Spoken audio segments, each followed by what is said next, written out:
नमस्कार, स्वागत है आपका इंडिया न्यूज़ इन खबर में और मैं हूं मनोज कुमार। अभी देखिए, बनारस हिंदू विश्वविद्यालय में इस बात को लेकर बाविला मचा है कि एक मुसलमान युवक प्रोफेसर भला संस्कृत कैसे पढ़ा सकता है, इसलिए उसे पढ़ाने का अधिकार नहीं है। इसको लेकर वहाँ के जो स्टूडेंट्स हैं काफ़ी दिनों से आंदोलन कर रहे हैं, विरोध कर रहे हैं। लेकिन विरोध किस बात का है? भाषा को भला धर्म से कैसे जोड़ा जा सकता है, ये उन विद्यार्थियों को कौन समझाए। लेकिन हंगामा वहाँ बरपा हुआ है। लेकिन अब जो खबर है वो ये है कि उस प्रोफेसर के पक्ष में फ़िरोज़ खान, जो कि पीएचडी स्कॉलर हैं संस्कृत से, उनके पक्ष में काफ़ी लोग सामने आ गए हैं। यूनिवर्सिटी तो पहले से ही उनके साथ खड़ा था, चूँकि नियमों के अनुसार उनकी बहाली हुई है। चांसलर भी पक्ष में आ गए हैं।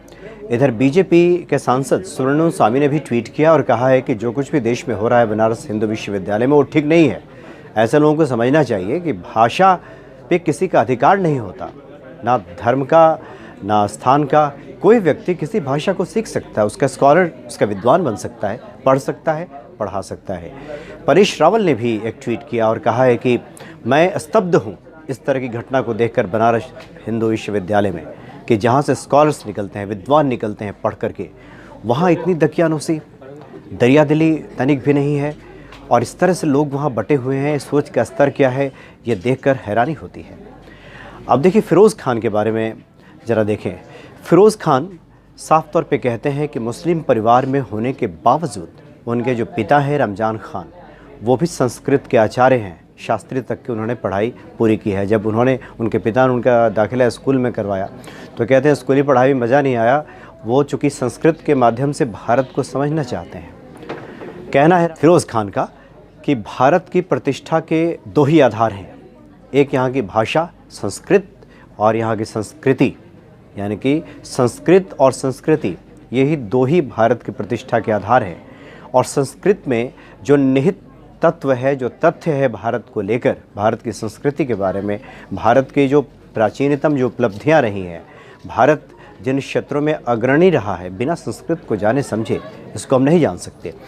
देखिए, कितनी उत्तम सोच कही जा सकती है फ़िरोज़ खान की। यानी कि मुस्लिम होने के बावजूद जिस तरह से उन्होंने संस्कृत पढ़ना पसंद किया, उनके पिता भी शास्त्री हैं और इस तरह के विचार वो व्यक्त कर रहे हैं, और उसके बाद इस तरह का जो विरोध दिखाई दे रहा है बनारस हिंदू विश्वविद्यालय में, ये सच में समझ से परे है। क्या वाकई जो लोग थोड़ी बहुत भी समझ रखते हैं वो समझ सकते हैं, वो जान सकते हैं कि किसी भाषा को भला पाबंदियों में कैसे हम जकड़ सकते हैं, बांध सकते हैं।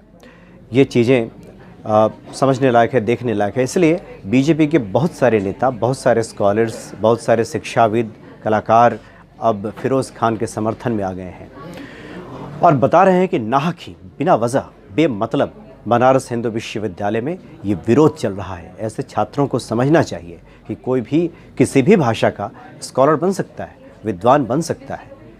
अगर वो हिंदू ही है, अगर संस्कृत के बारे में नहीं जानता तो भला वो कैसे पढ़ा पाएगा या फिर कैसे समझेगा? अगर ब्राह्मण ही है, संस्कृत की उसे कोई जानकारी नहीं, तो भला वो कैसे पढ़ा सकता है? लेकिन अगर कोई मुस्लिम ही है और संस्कृत का वो विद्वान है, तो जाहिर सी बात है उसे अधिकार है कि दूसरों को शिक्षा दे सके।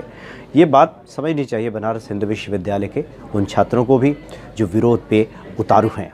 फिलहाल इतना ही। नमस्कार। इन खबर चैनल को सब्सक्राइब करें और बेल आइकन दबाना ना भूलें।